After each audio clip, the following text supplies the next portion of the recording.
আসসালামু আলাইকুম। প্রিয় দর্শক, আপনাদের সকলকে আমন্ত্রণ জানাচ্ছি আমাদের কথা চ্যানেলের। নেতাকর্মী তো আছেই, তারপরে নেতাকর্মীদের মধ্যে ছাত্রলীগের নেতাকর্মীদের উদ্দেশ্যে তিনি এই বার্তাটি বিশেষভাবে তাদের উদ্দেশ্যে দিচ্ছেন, যেটা ভারতের মূল ধারার গণমাধ্যমগুলো ঢালাওভাবে প্রচার করতেছে। আমি আজকের এই ভিডিওতে আলোচনা করব। আমার আলোচনার মূল বিষয় হলো যে নির্বাচন নিয়ে শেখ হাসিনা জরুরি বার্তা কি দিলেন। অলরেডি বাংলাদেশের রাজনৈতিক ময়দানে কিন্তু একটা গুঞ্জন আছে যে 12 ফেব্রুয়ারি কি তাহলে আওয়ামী লীগবিহীন নির্বাচন হতে যাচ্ছে, ব্যালট পেপারে তো আওয়ামী লীগের প্রতীক নাই। আবার এই গুঞ্জনটাও আছে যে আওয়ামী লীগবিহীন তো এই বাংলাদেশের নির্বাচন হতে পারে না, এটা অসম্ভব, অনেকের কাছে অসম্ভব মনে হচ্ছে।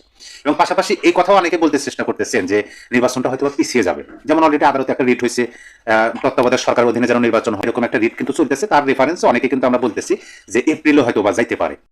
এই বিষয়ে আমি একটা ভিডিও দিচ্ছি। দেখেন, আশ্চর্যজনক বিষয় হলো কি, এই যে গুঞ্জনটা, এই গুঞ্জনটাই মানুষ ব্যাপকভাবে লুফে নিতেছে এবং ব্যাপকভাবে তারা এটা গ্রহণ করতেছে। কি জন্য? কারণ দেশের মানুষও একটা ইনক্লুসিভ নির্বাচন চায়, মানে আওয়ামী লীগ সহ একটা নির্বাচন চায়। এমন নির্বাচন দেশের মানুষ চায় না যে নির্বাচন শুধু একটা গোষ্ঠীকে নিয়ে নির্বাচন হবে। দেশের মানুষ চায় যে পুরো দেশটাই যেন নির্বাচনের আমেজে উৎসব মুখর পরিবেশে দেশের মানুষ যেন ভোট দিতে পারে, মানে সকল ধরনের অংশগ্রহণে। যাই হোক, এর মধ্যেই আমি সভানেত্রী নির্বাচনের যে বিশেষ বার্তাটি দিলেন, সেই বার্তাটি আমি পরিপূর্ণ শুনলাম, একাধিকবার শুনেছি। সেই বার্তাটি আমি আপনাদের সামনে আলোচনা করবো। দেখেন, তিনি প্রথমে বলছেন যে এই বাংলাদেশের মানুষ নির্বাচনমুখী রাজনৈতিক দল। এই রাজনৈতিক দলটা অতীতের সকল নির্বাচনে অংশগ্রহণ করছে এবং যতই প্রতিকূল পরিবেশ পরিস্থিতির মধ্য দিয়ে এই দলকে চলা লাগুক না কেন, এই দলটা সব সময়ের জন্য, মানে তাদের সাংগঠনিক শক্তিটাই এরকম যে যতই মানে অন্যরকম পরিবেশ, মানে নিজের বিরুদ্ধের পরিবেশের মধ্য দিয়ে যেতে হোক না কেন, তারপরও এই দলের 300 আসনের প্রার্থী দেওয়ার মতো সক্ষমতা সকল পরিবেশই থাকে, এখনো আছে। এই দলটা নির্বাচন করতে চায়। কিন্তু বর্তমানে ইউনূস সরকার যেটা করতেছে যে আওয়ামী লীগ বিহীন, শুধু আওয়ামী লীগ না, আওয়ামী লীগের যে ভাতৃপ্রতিম সংগঠন আছে বা সহযোগী জোটবদ্ধ যে সংগঠনগুলো আছে, রাজনৈতিক দলগুলো আছে, তাদেরকেও বাদ রেখে একটা নির্বাচন করতে যাচ্ছে। সকল হিসাব করে যদি আপনি দেখেন, তাহলে প্রায় অর্ধেকেরও বেশি জনসংখ্যাকে আপনি নির্বাচনের বাইরে রেখে একটা নির্বাচন করবেন। এখন যে ব্যালটে নৌকা প্রতীক নাই, সেই ব্যালটে বাংলাদেশের মানুষ তো ভোট দেবে না, ভোট দিতে যাবে না। এখন এইখানে আওয়ামী সভানেত্রী একটা আহ্বান, সেই আহ্বানটা হলো যে ব্যালট পেপারে নৌকা প্রতীক নাই, বিষয়টা ভালোভাবে খেয়াল করুন, যে ব্যালট পেপারে নৌকা প্রতীক নেই এবং যে নির্বাচনে আওয়ামী লীগ অংশগ্রহণ করতে পারবে না, সেই নির্বাচনে আওয়ামী লীগের ভোটার সমর্থক যারা আছে তারা কেউই ভোট দিতে যাবে না। এই আহ্বানটা শেখ হাসিনা করতেন। শেখ হাসিনা এই আহ্বানটা করতেছেন এবং জোরালো ভাবে কাদের উদ্দেশ্যে বলতেছেন, বিশেষ করে ছাত্রলীগের নেতাকর্মীদের, যে তোমাদের উপর দায়িত্ব বাংলাদেশের প্রতিটা ঘরে ঘরে, বাংলাদেশের প্রতিটা মানুষের কানে কানে এই কথাটি পৌঁছে দিতে হবে যে ব্যালটে নৌকা নাই, সেই ব্যালটে ভোট দিতে যাবে না আওয়ামী লীগের কোনো ভোটার, কোনো সমর্থক, এবং এইটা যেন সারা দেশব্যাপী সকল মানুষের মধ্যে ছড়িয়ে দেওয়া হয়। আমি দেখলাম ভারতের মূলধারার গণমাধ্যমগুলো এটা ব্যাপকভাবে ঢালাওভাবে প্রচার করতেছে। আর আমি শেখ হাসিনার বার্তাটি আগেও একবার বললাম, এখন আপনাদেরকে বলতেছি। দেখেন, নির্বাচনের সময় একটা হাইপ উঠবে। আমি এটা কিন্তু বললাম যে সংশয় কিন্তু আছে, যাদব ফেব্রুয়ারি 12 তারিখে আওয়ামী লীগ বিহীন নির্বাচন হতে যাচ্ছে কিনা, এটা কিন্তু সংশয় আছে, অনিশ্চয়তা আছে, এখন পর্যন্ত আছে। যদিও তফসিল ঘোষণা হয়েছে, যদিও মনোনয়নপত্র যাচাই, আমি গতকালকে দেখলাম একটা বড় রাজনৈতিক দল, বর্তমান বাংলাদেশের সেকেন্ড রাজনৈতিক দল, তারা বলতেছেন যে নির্বাচনী পরিবেশ এখন পর্যন্ত মানে সন্তোষজনক নয়। মানে এই যে ধোঁয়াশাটা, এই যে সন্দেহটা এখনো আছে। তারপরও ধরে নেন যদি আওয়ামী লীগ বিহীন একটা নির্বাচন হয়, ধরেন ফেব্রুয়ারি 12 তারিখে আওয়ামী লীগ বিহীন একটা নির্বাচন যেভাবে করতেছে আমরা দেখতেছি, এইভাবে একটা নির্বাচন হলো, তাহলে সেইখানে আওয়ামী লীগের বক্তব্য বা শেখ হাসিনার বক্তব্য হলো যে নৌকাবিহীন ব্যালটে সিল দিতে আওয়ামী লীগের কোনো ভোটার সমর্থক ভোট কেন্দ্রে যাবে না, এবং দেশের মানুষের কাছে এই তথ্যটা তুলে ধরা উচিত। আওয়ামী লীগ হচ্ছে নির্বাচনমুখী একটা রাজনৈতিক দল। আওয়ামী লীগ সবসময় নির্বাচনে অংশগ্রহণ করতে চায়, জনগণের মতামত আওয়ামী লীগের কাছে অনেক বেশি প্রাধান্য পায়। আর সেই দলকে বাইরে রেখে যখন আপনি নির্বাচন করবেন, তখন আওয়ামী লীগের ভোটার সমর্থক বা আওয়ামী লীগের সমর্থকও ছিলেন না, ভোটারও ছিলেন না, কিন্তু বর্তমান সময় আওয়ামী লীগের সমর্থক হয়েছেন বা আওয়ামী লীগকে চাচ্ছেন তারাও, তথা দেশের সাধারণ মানুষ যারা একটা নিরপেক্ষ অংশগ্রহণমূলক, সকল দলের অংশগ্রহণমূলক বিশ্বাসযোগ্য একটা নির্বাচন চায়, তারা ভোট কেন্দ্রে যাবে না নির্বাচনে ওই আওয়ামী লীগ। এই কথাটা, এই শেখ হাসিনার এই বার্তাটি ব্যাপকভাবে প্রচার হতেছে এবং শেখ হাসিনা এটা ব্যাপকভাবে বলতেছে যে বাংলাদেশের আনাচে কানে এসে ছড়িয়ে দিতে। সাবেক ছাত্র উপদেষ্টা আসিফ মাহমুদ সজীব ভুইয়া কেন নির্বাচন করলেন না, এই প্রশ্নটিকে যদি শুধু দলীয় হিসেব বা জোট রাজনীতির অঙ্কে নামিয়ে আনা হয়, তাহলে আপনারা বঞ্চিত হবেন একটা ভয়ঙ্কর সত্য থেকে। বরং এই প্রশ্ন তুলুন যে নির্বাচনে অংশ না নেওয়ার পেছনে কি টাকা পয়সার ব্যাপারটা জড়িত? ঠিক আছে, ধরে নিচ্ছি যে বিএনপি, জামায়াত, গণ অধিকার পরিষদ কেউই আসিফ মাহমুদকে মনোনয়ন দেয়নি তার দুর্নীতির জন্য, কিন্তু এনসিপি তো দিতেই পারতো, তাই না? শোনা যাচ্ছে এনসিপি মনোনয়ন পেয়েও সে নির্বাচনে অংশ না নিয়ে দলের নির্বাচনী সমন্বয় হয়েছে। কেন জানেন? চলুন জানার চেষ্টা করি। বাংলাদেশের রাজনীতিতে কখনো কখনো সবচেয়ে গুরুত্বপূর্ণ প্রশ্নগুলো উঠে আসে নীরব সিদ্ধান্ত থেকে। নির্বাচন না করা, মনোনয়নপত্র জমা না দেওয়া, শেষ মুহূর্তে সরে দাঁড়ানো, এসব কেবল ব্যক্তিগত কৌশল নয়, বরং রাষ্ট্রীয় কাঠামোর ভেতরে জমে থাকা চাপেরও ফল।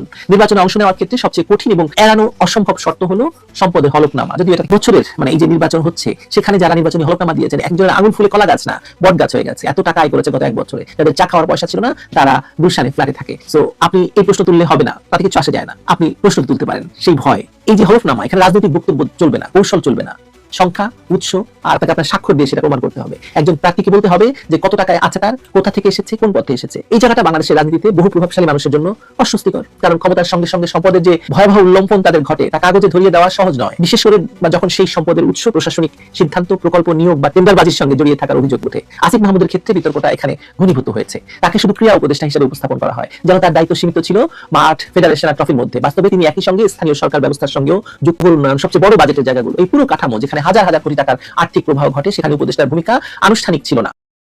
সিদ্ধান্তের টেবিলে কে বসেছিল, কোন ফাইলে কে সই করেছে, সবই তো জানা। কোন প্রকল্পে কার সুপারিশ কার্যকর হয়েছিল, কোনো কিছু তো গোপন নেই। কিন্তু এগুলো এই নির্বাচন করতে গিয়ে আসলে অনেক কিছু বেরিয়ে আসবে।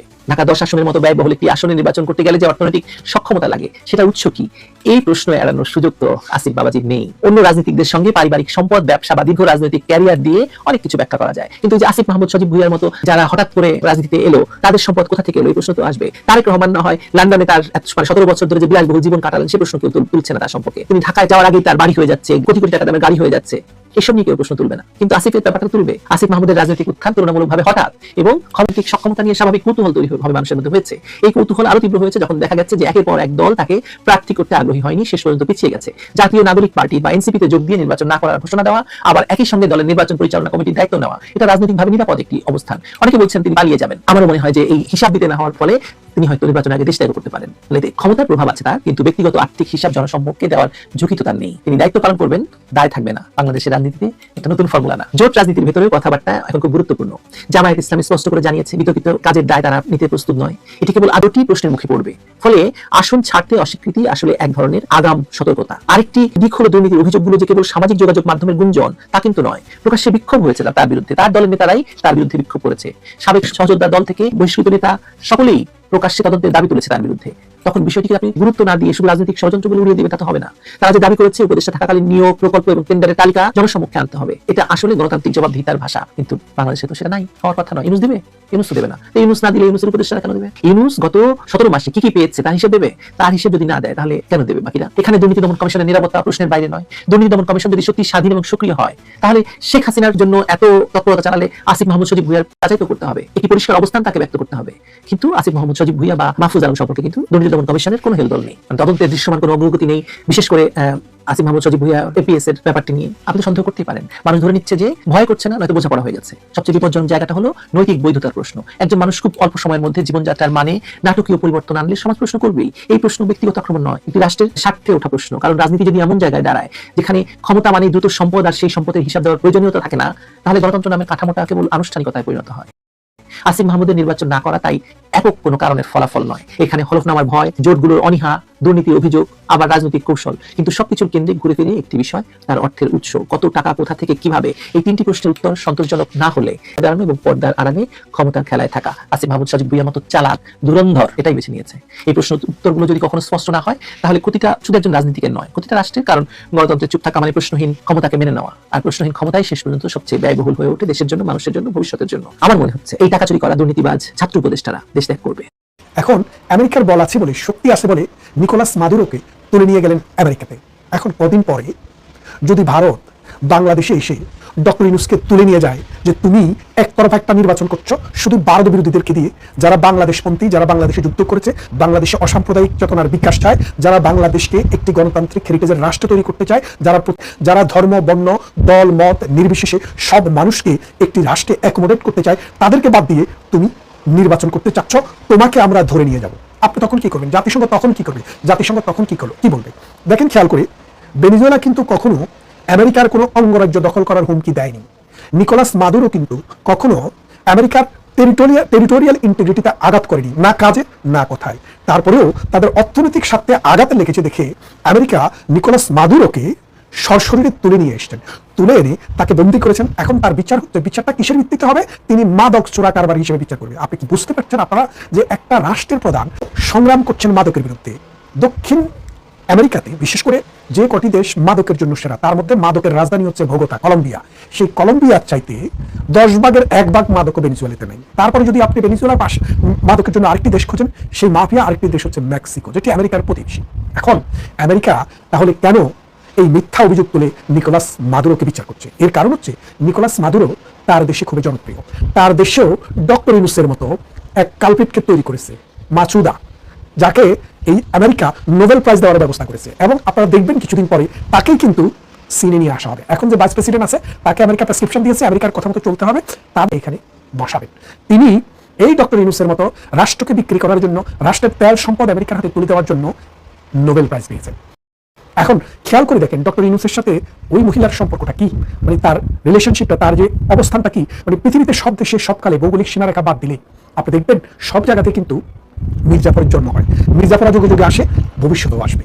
এই মির্জাফরকে দিয়েই দেশের স্বাধীনতা লুণ্ঠিত করা হয়, এই মির্জাফরদেরকে দিয়েই দেশকে পরাধীনতার সিঙ্গলে আবদ্ধ করা হয়।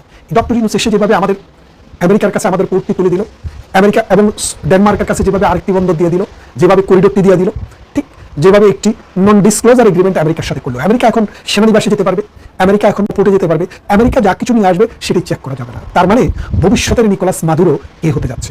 এখন সেই নিকোলাস মাদুরোটা কি আমেরিকা এসে করবে, নাকি অন্য কাউকে দিয়ে সেই নিকোলাস মাদুরোর মতো ধরে নিয়ে যাওয়ার কাজটি করবে?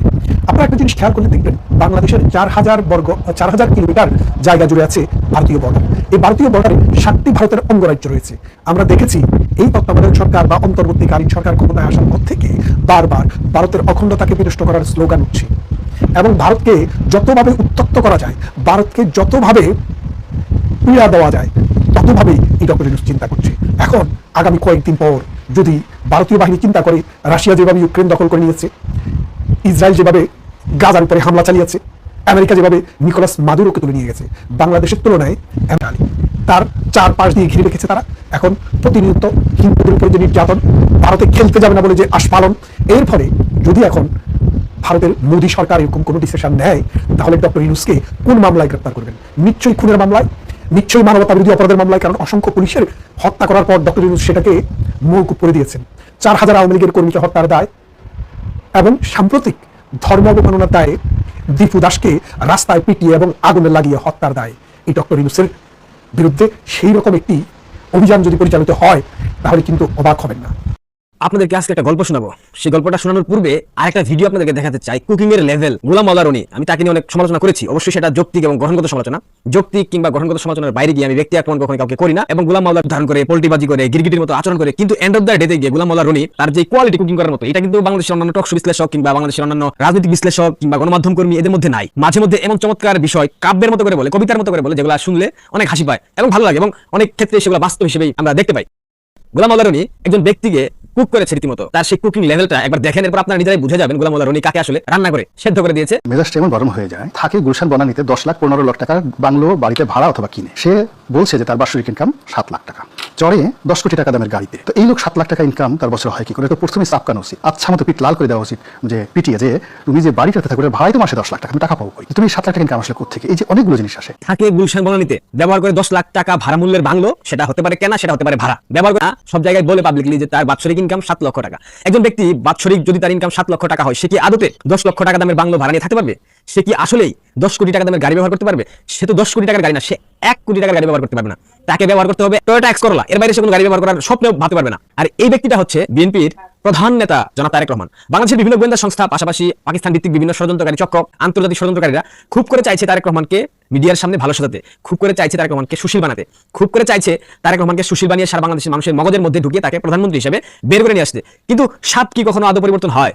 আমার মনে হয় না। দেখা যাক, সাপ পরিবর্তন হয় যদি বেজিতে রূপান্তর হতে পারে, সেটা অবশ্য বাংলাদেশের মানুষের জন্য ভালো হবে। কারণ বেজি কিঞ্চিত হলেও গণতন্ত্রকে বিশ্বাস করতো, যেটা শিয়াল এবং কুমিরের বাচ্চার গল্প। একদা জঙ্গলের একটা শিয়াল, অবশ্যই সেটা খেক শিয়াল, অনেক চতুর খেক শিয়াল, একটা বিদ্যাপীঠ খুলেছিল, অর্থাৎ শিক্ষা প্রতিষ্ঠান খুলেছিল, সহজ ভাষায় বললে স্কুল খুলেছিল। সেই স্কুলের পাশের এলাকায় একটা কুমির থাকতো, সেই কুমিরের হঠাৎ 6টা বাচ্চা হয়। এখন কুমির সিদ্ধান্ত নিয়েছে এই 6টা বাচ্চাকে অবশ্যই সুশিক্ষায় শিক্ষিত করতে হবে, যে ভাবনা সেই কাজ। তখন সে খুঁজে খুঁজে শিয়াল পণ্ডিত মশাইয়ের সেই স্কুলটা বের করে তার বাচ্চাদেরকে ভর্তি করার পর শিয়াল পণ্ডিতের উপর সব দায় দায়িত্ব দিয়ে সেখানে রেখে বাচ্চাদেরকে কুমির দম্পতি চলে যায়, অর্থাৎ কুমির মেয়ে মেয়ে কুমির এবং ছেলে কুমির সেখান থেকে চলে যায়। কিছুদিন পর যখন কুমির তার সন্তানদেরকে দেখতে আসে, আসার পর শিয়াল পণ্ডিতকে জিজ্ঞেস করে যায় তার বাচ্চারা কোথায়। শিয়াল পণ্ডিত এর মধ্যে একটা বাচ্চাকে খেয়ে ফেলে, কারণ কুমিরের বাচ্চা ছোট কচি কচি বাচ্চা যে কোনো সময় খাইতে মজা। শিয়াল পণ্ডিত তো আসলে ওইটা শিক্ষা প্রতিষ্ঠান খুলে নাই, সেখানে খোলা হয়েছে কুমিরের বাচ্চাদের কি হয়। তো সেই অভিপ্রায় থেকেই শিয়াল পণ্ডিত একটা বাচ্চাকে খেয়ে ফেলে, থাকে হলো 5টা বাচ্চা। যখন কুমির এসে জিজ্ঞেস করে আমার বাচ্চা কোথায়, তখন একটা বাচ্চাকেই দুবার দেখিয়ে 6টা বাচ্চা দেখানো হয় পরপর। এরপর কুমির চলে যায়। এর কিছুদিন পর কুমির পুনরায় আসে, আসার পর তখন আরেকটা বাচ্চা শিয়াল পণ্ডিত খেয়ে ফেলে, থাকে 4টা। তখন 2টা বাচ্চাকে 2বার দেখিয়ে 6টা বাচ্চা ফিল আপ করা হয়। এভাবে ক্রমাগত কুমিরের সবগুলো বাচ্চার মধ্যে একটা বাচ্চাকে রেখে 5টা বাচ্চাকে খেয়ে ফেলে শিয়াল পণ্ডিত। খেয়ে ফেলার পর কুমির কিন্তু একটা সময় বুঝতে পারে, কিন্তু বুঝতে পারার পর কিন্তু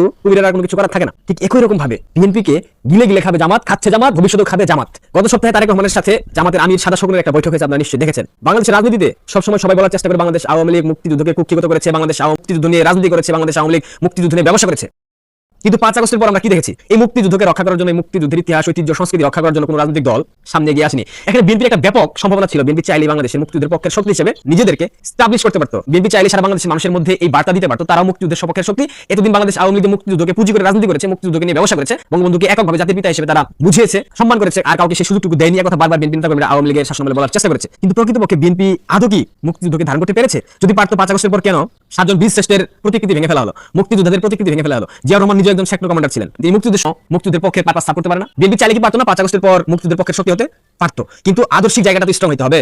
যাদের জন্মই হয়েছে সেনা সমিতিতে, যাদের জন্ম হয়েছে পাকিস্তান মডেলে, তারা তো মুক্তিযুদ্ধকে সমর্থন করবে না, মুক্তিযুদ্ধকে সাপোর্ট করবে না, মুক্তিযুদ্ধের অনুভূতি চেতনা কোনো কিছু তাদের মধ্যে কোনো প্রভাব ফেলে না। সেটা আমরা দেখতে পাচ্ছি। তারা যখন বাংলাদেশে এসেছে, তারা যখন চাইলে বিএনপিকে একটা মুক্তিযুদ্ধের সপক্ষের শক্তি দল হিসেবে সারা বিশ্বের মানচিত্রে প্রতিষ্ঠিত করতে পারতো। যদিও তারা কথায় কথায় মুক্তিযুদ্ধের কথা বলে, যদিও তারা কথায় কথায় বলার চেষ্টা করে তারা মুক্তিযুদ্ধের সপক্ষের শক্তি, 71 সারা বাংলাদেশ কল্পনা করা যায় না, 71 এর চেতনা না থাকলে বাংলাদেশ টিকে থাকবে না, অনেক কথা বলে মুক্তিযুদ্ধের সপক্ষে কথা বলার চেষ্টা করে। কিন্তু এইখান থেকে মন থেকে কি বিএনপি কখনো মুক্তিযুদ্ধকে ধারণ করেছে? জামাতের মতো দেশদ্রোহী রাজাকার বাচ্চাদের সাথে পুনরায় তারা ঐক্যবদ্ধ হতে চায়। তারা বলেছে এত বছর একসাথে রাজপথে ছিল, সামনের আগামী 5 বছর অনেক গুরুত্বপূর্ণ বাংলাদেশের মানুষের জন্য, তাদেরকে আবার এক থাকতে হবে, তাদের ঐক্যবদ্ধ থাকতে হবে, তাদের রাজপথে থাকতে হবে। তার মানে আলটিমেটলি জামাত এবং বিএনপির মধ্যে একটা সম্পর্ক স্থাপিত হয়ে গেল। আমরা যেটা ভেবেছিলাম 55 বছর তারা রাজনীতিতে বিশ্বাস করবে, হয়তো গণতন্ত্র ফিরিয়ে নিয়ে আসার চেষ্টা করবে, হয়তো বিএনপি জামাতের সঙ্গ ত্যাগ করে তারা নিজেদেরকে একটা গণতান্ত্রিক রাজনৈতিক শক্তি হিসেবে প্রতিস্থাপিত করবে, তারা নিজেদেরকে মুক্তিযুদ্ধের সপক্ষের শক্তি হিসেবে বাংলাদেশের মানুষের কাছে প্রিয় পাত্র হিসেবে পরিণত হবে। কিন্তু না, কয়লা ধুইলে যেমন ময়লা যায় না, বিএনপির চরিত্র ঠিক তেমন, বিএনপিকে ধুইলে কখনো ময়লা যাবে না। আমরা ভেবেছিলাম তারেক রহমানের পরিবর্তন হয়েছে, আমরা ভেবেছিলাম তারেক রহমান বাংলাদেশের ফিরে মুক্তিযুদ্ধের সপক্ষের শক্তি মানুষদেরকে সাথে নিয়ে রাজনীতি করবেন, কিন্তু যে লাউ সে কদু, তারেক রহমান কখনো সেটা করতে পারবে না। বিএনপি নেতাকর্মী যারা আছেন, আপনাদের সবার উদ্দেশ্যে বলি, বাংলাদেশের লিবারেল প্রগতিশীল মুক্তিযুদ্ধপন্থী যে মানুষগুলো আছে এবং বিশেষ করে আওয়ামী লীগের একটা বিশাল অংশ ভেবে নিয়েছিল যে অন্ততপক্ষে বাংলাদেশের রাজনীতিতে